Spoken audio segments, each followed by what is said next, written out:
AP liquor scam కేసులో విచారణ జరుగుతున్న కొద్దీ దిమ్మ తిరిగే నిజాలు బయటకొస్తున్నాయి. గత వైసీపీ ప్రభుత్వ హయాంలో జరిగిన ఈ స్కామ్ లో కొల్లగొట్టిన నిధుల్లో కళ్లు చెదిరే భారీ మొత్తాన్ని విదేశాలకు తరలించినట్లుగా ఎన్ఫోర్స్మెంట్ డైరెక్టరేట్ దర్యాప్తులో తేలినట్లుగా తెలుస్తోంది. ఈ లావాదేవీలకు సంబంధించిన కీలక లెడ్జర్లను ఈడీ స్వాధీనం చేసుకున్నట్లు సమాచారం.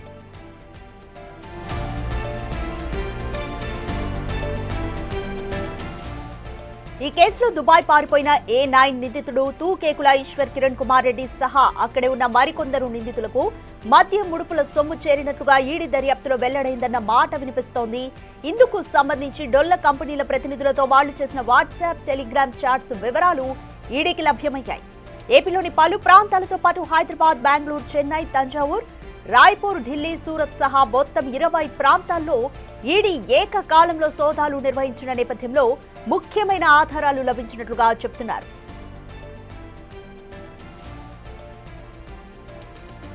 వైసీపీకి చెందిన నాయకులు కొందరు నగదు రూపంలో ముడుపులు చెల్లించడానికి డిస్టిలరీలు, మద్యం సరఫరా కంపెనీల యజమానులు ఆ డబ్బును మొదటగా బంగారం షాపులు, ప్యాకేజింగ్ సంస్థలు, డొల్ల కంపెనీల ఖాతాల్లోకి మళ్లించేవారు.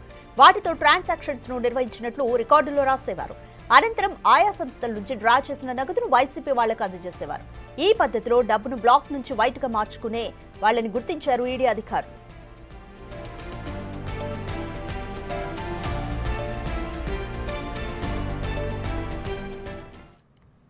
మోర్ డీటెయిల్స్ మా ప్రతినిధి శివ అందిస్తారు. శివ, ఏపీ లిక్కర్ స్కామ్ కేసుకి సంబంధించి ఈడీకి కొన్ని ముఖ్యమైన ఆధారాలు దొరికాయి. ముఖ్యంగా లావాదేవీలకి సంబంధించిన లెడ్జర్స్ ను కూడా స్వాధీనం చేసుకున్నట్లుగా తెలుస్తుంది. సో ఇంకా ఏమేమి ఆధారాలు ఈడీ స్వాధీనం చేసుకుంది? మొత్తం మీద చూసుకుంటే లిక్కర్ కేసులో దెమ్మ తిరిగే నిజాలు బయటకు వస్తున్న పరిస్థితి కనిపిస్తుంది. నిన్నటి మొన్నటి వరకు లిక్కర్ కేసు అయిపోయింది, జగన్ పేరు ప్రస్తావించారు, ఆ తర్వాత ఛార్జ్షీట్ సబ్మిట్ చేశారు. 2-3 ఛార్జ్షీట్లో జగన్ పేరు లేదని చెప్పి వైఎస్ఆర్సీపీ నేతలు కొంత ఆనందాన్ని వ్యక్తం చేశారు. కానీ వైఎస్ఆర్సీపీ నేతలకి సిట్ అధికారులు, ఈడీ అధికారులు దిమ్మ తిరిగే షాక్ ఇచ్చారు. ఏదైతే దుబాయ్కి పారిపోయిన ఈశ్వర్ రెడ్డి కాల్ డేటాని, గూగుల్ టేకోర్ని రికవరీ చేసి అతని ద్వారా మద్యం వ్యవహారాలకు సంబంధించి కూడా దాదాపుగా ఆంధ్రప్రదేశ్తో పాటు దేశవ్యాప్తంగా 9-10 చోట్ల కూడా ఏకకాలంలో సోదాలు నిర్వహించారు.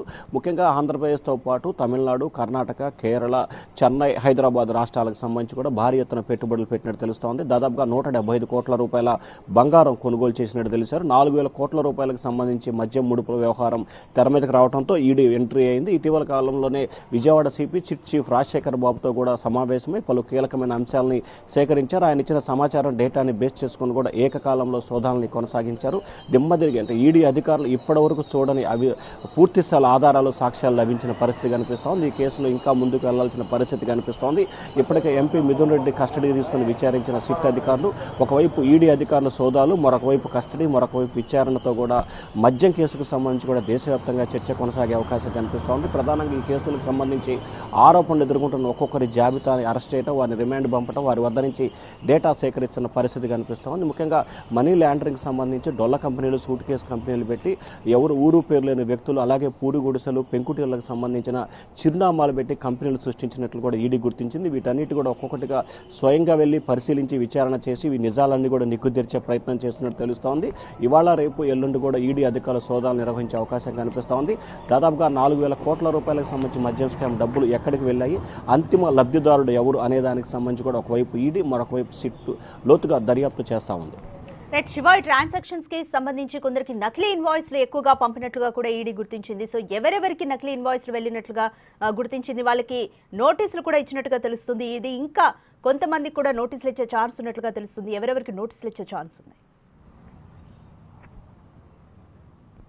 అంటే పలు డిస్టిలరీ కంపెనీలకు సంబంధించి దాదాపుగా 8 డిస్టిలరీ కంపెనీలకు సంబంధించి కూడా నకిలీ ఇన్వాయిస్లని తెప్పించుకొని నకిలీ ఇన్వాయిస్లని సర్వ్ చేసినట్టు తెలుస్తుంది. ఎందుకంటే ఈ డబ్బులని డైవర్ట్ చేయాలి. అంటే ఏదైతే లిక్విడ్ క్యాష్ మొత్తం కూడా మద్యం అమ్మకాలకు సంబంధించి లిక్విడ్ క్యాష్ వచ్చింది, సో ఈ క్యాష్ని అంతా కూడా డైవర్ట్ చేయాలంటే అక్కడి నుంచి వేరే వాళ్ళకి అమ్మినట్టు, వేరే దగ్గర కొనుగోలు చేసినట్లు నకిలీ ఇన్వాయిస్లు సృష్టించారు. తద్వారా నకిలీ జీఎస్టీ నెంబర్లు కూడా సృష్టించిన పరిస్థితి కనిపించింది. ఈ నేపథ్యంలోనే జీఎస్టీ అధికారులు కూడా సమాచారం ఇచ్చారు ఈడీ అధికారులు. జీఎస్టీ అధికారులు కూడా ఆ నకిలీ ఇన్వాయిస్లు ఎవరెవరు కంపెనీ పేర్లతో ఉన్నాయి, ఏ ఉన్నాయి, ఎవరు ఇన్వాయిస్ రైడ్ చేశారు, ఎవరు జీఎస్టీ నెంబర్తో రైడ్ చేశారనే దాన్ని డేటా తీసుకొని ఇప్పటికే ఈడీ అధికారులు పూర్తి వివరాలు ఇవ్వాలని చెప్పి నోటీసులు 8 మంది కంపెనీలకు సంబంధించిన నోటీసులు సర్వ్ చేశారు. ఇవాళ రేపట్లో కూడా జీఎస్టీ కూడా ఇన్వాల్వ్ అయ్యి వాటికి సంబంధించిన నోటీసులు ఇచ్చి వారిని విచారించి వారిపై కేసు నమోదు చేసి నగదును రికవరీ చేసే అవకాశాలు కూడా కనిపిస్తున్నాయి. జీఎస్టీ నామ్స్ ప్రకారం కూడా ఒక్కసారి ₹100 జీఎస్టీ కనుక ఎగ్గొడితే ఆ పరిధిని బట్టి దాదాపుగా 2 రెట్ల 3 రెట్ల 5 రెట్ల అనేది ఇష్టానుసారం అంటే ఆ విచక్షణ అధికారం ఉంటుంది, ఎంతైనా ఫైన్ వేసే అధికారం ఉంటుంది. అంతిమంగా జైలు శిక్ష జరిమానా విధించే అవకాశం కూడా కనిపిస్తోంది. లిక్కర్ కేసులో అనూహ్యంగా ఎప్పుడు చూడని రీతిలో కూడా జీఎస్టీ కూడా యాడ్ అవడంతో ఇప్పుడు ఆ బాధితుల గుండెల్లో రైళ్లు పరిగెత్తున్న పరిస్థితి కనిపిస్తోంది. నిందితుల జాబితా పెరగటం, నిందితులు అయోమయం కొలటం, మరొక వైపు బెయిల్ రాక జైల్లో ఉండటం, బెయిల్ వచ్చిన వారిని బెయిల్ డిస్మిస్ చేయాలని చెప్పి హైకోర్టులో పిటిషన్ ఇట్లా రకరకాల కారణాలతో లిక్కర్ కేసుకు సంబంధించి మాత్రం ప్రస్తుతం ఆంధ్రప్రదేశ్ రాజకీయాల్లో హాట్ టాపిక్గా మారింది. అదే స్థాయిలో గతంలో ఢిల్లీ జరిగిన లిక్కర్ స్కామ్ కంటే ఇది పెద్ద స్కామ్ కావడంతో మరొకసారి ఈడీ ఎంట్రీ అవడంతో కూడా దేశవ్యాప్తంగా లిక్కర్ స్కామ్పై చర్చ కొనసాగుతూ ఉంది. Right, thanks for the update Shiva. AP liquor scam కి సంబంధించి దిమ్మ తిరిగే నిజాలు బయటకు వస్తున్నాయి. అయితే ఈ ట్రాన్సాక్షన్స్ కంటే ఈ కేసులో జరిగిన ట్రాన్సాక్షన్స్ కి సంబంధించి కూడా లెడ్జర్స్ ని ఇంకా కీలకమైన ఆధారాలని ఈడీ స్వాధీనం చేసుకుంది. రైట్, ఇంకా అలాగే కొంతమందికి నకిలీ ఇన్వాయిస్లు కూడా ఎక్కువగా ట్రాన్సాక్షన్ జరిగినట్లుగా కూడా ఈడీ గుర్తించింది. వాళ్ళకు కూడా నోటీసులు పంపింది. ఇంకా కొంతమంది కీలకమైన వ్యక్తులకు కూడా నోటీసులు పంపే ఛాన్స్ ఉంది.